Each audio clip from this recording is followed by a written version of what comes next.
Yo, welcome back to my channel. I got a lot of questions about my new console, so let's talk about the console. First, let's talk about why I have a console. It's for my MPC 60 because the MPC 60 doesn't have the pad mute like the MPC 2000 or the newer versions, and also the 8 output ports of the MPC 60 and the MPC 2000 are low in volume, so I need to boost it.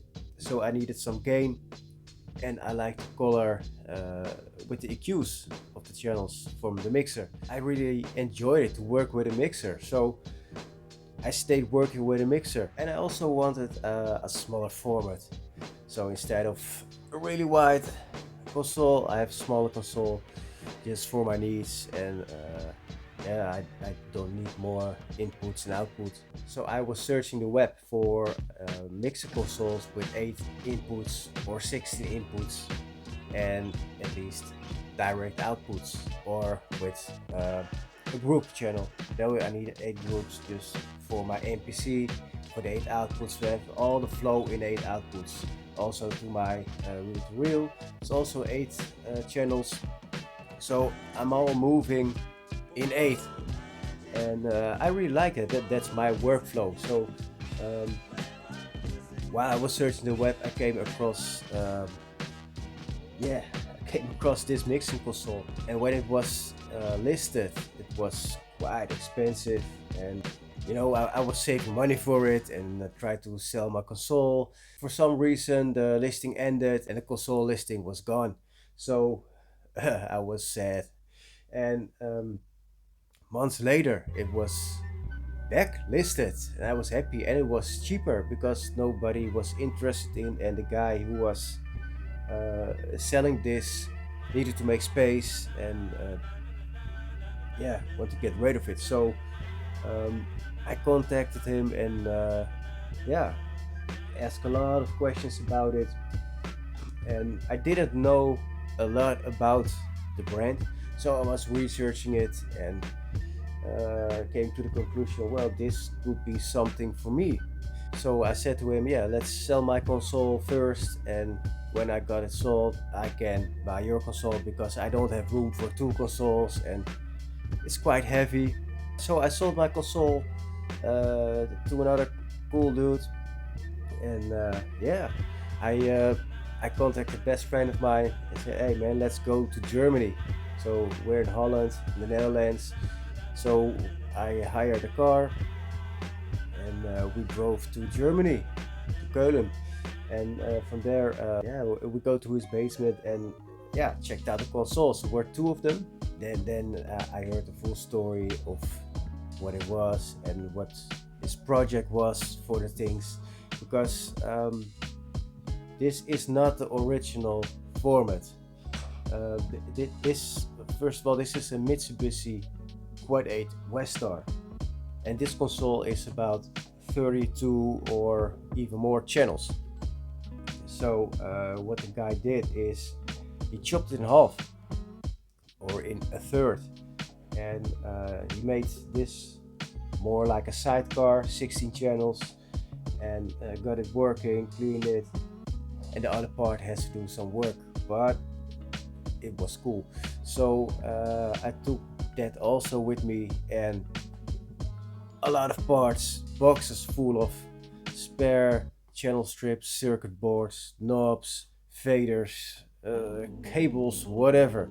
The car we had was like a minivan, and it was loaded.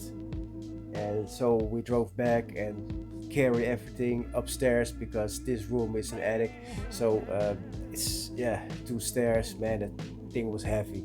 We have to disassemble everything. All the channel strips are out, and faded parts are out, and then carry it upstairs, and then reassemble the whole thing. I have to get it working, make the new connections, and yeah, it's a whole new workflow, new sonic, new sound. This one is way cleaner than my older TAC mixer, but I really like it. This is a console from the 80s, and this one only has 16 channels, so 16 inputs, but it also has 16 direct outputs.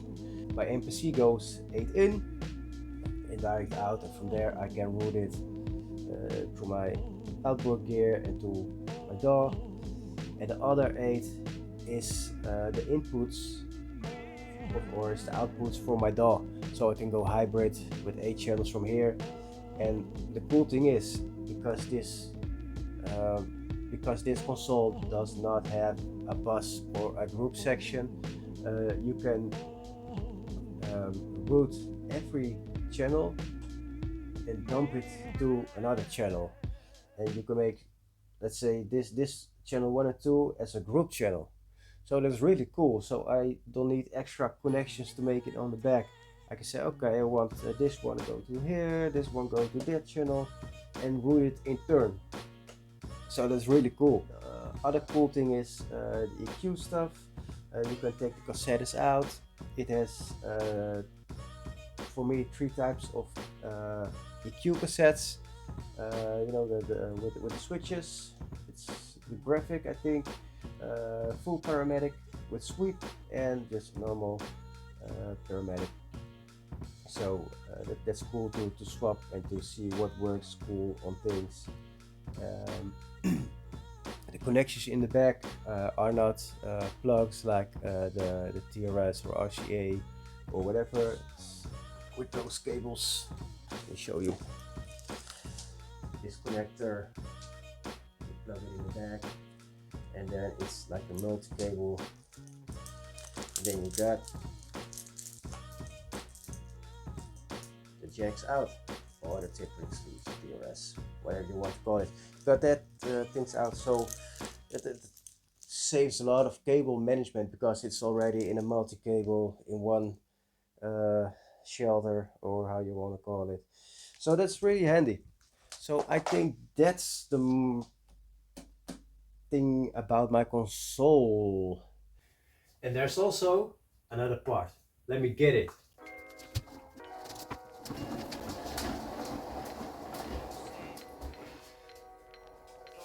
It is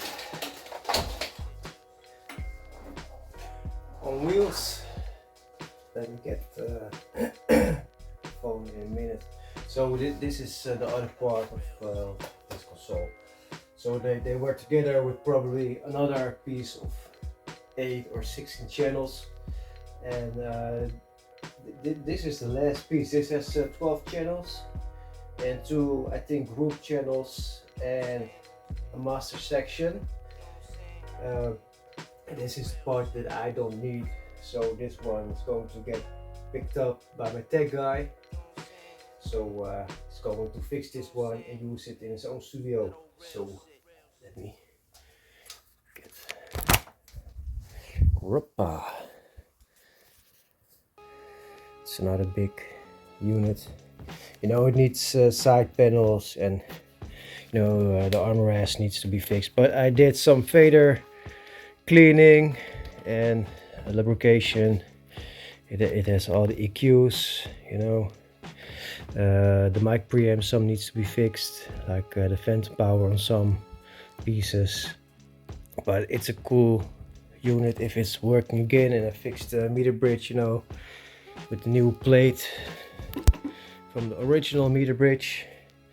So this one has, you know, 19 till 30, and mine has 1 till 16.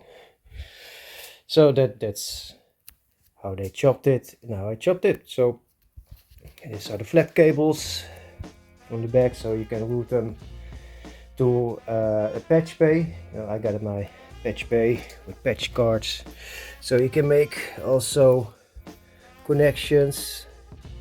You know, this has mic pre outputs, mic pre returns, EQ outputs, channel inputs, multi-track, and channel line inputs.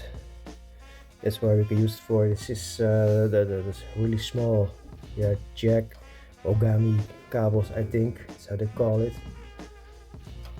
So that's where I'm going, and if I'm going to use it, I don't know, but I need this thing to stay connected.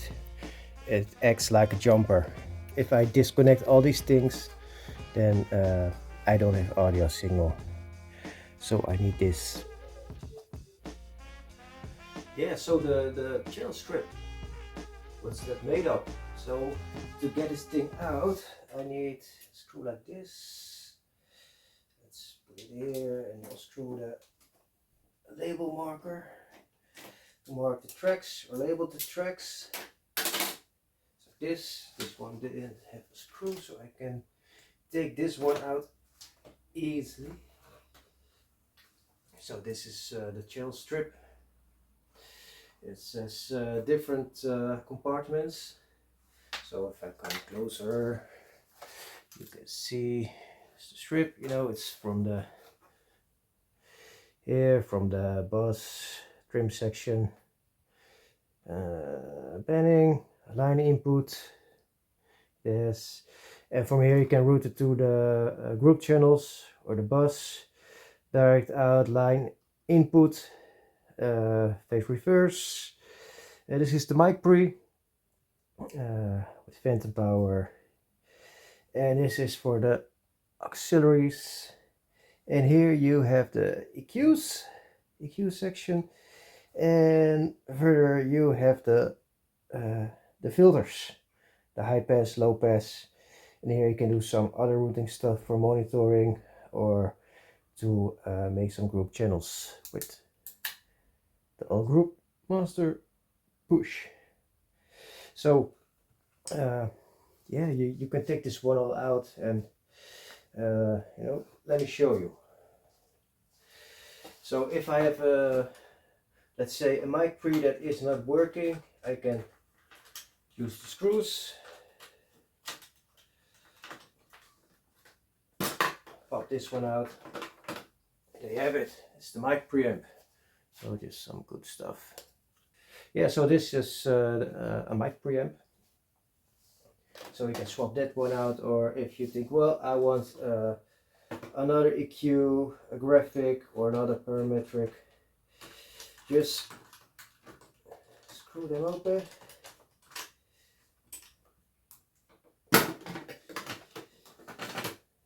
There you have it.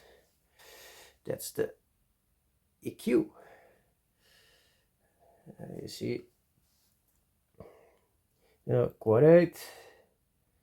So that's good stuff with a lot of components, what I like. So yeah, you can swap it in, swap it out, and make it work again, or change the way of editing your sound.